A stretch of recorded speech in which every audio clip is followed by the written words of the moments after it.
dah dikaji hilungnya hang kejut dong di lurung drone. Cukup ya, mantap ku dong pi. Karena TKD mendidik lo muronyo sebagai kader dakwah ada angkat ku dong. Mampu. Pokoknya lagi yang ini. Karena TKD-nya beda dengan pengajian umum. Bila pengajian umum, ure datang menyampaikan materi, kemudian lagi tanya jamaah tak dengar yang namakan dengan bahasanya pun surah pe. Lu tak dengar kadua. Tapi TKD tidak demikian. Yang pertama mendidik karakter pribadi sebagai pemimpin, juga ada di situ yang namanya organisasi, alinya mendidik lagi yang dakwah mental. Ilong ada lagi upah saya mesti dah tu dia kau kun juga berlaku hobi.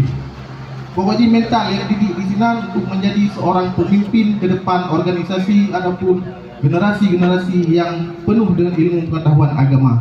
Yang itu saya dapat ulun sampaikan.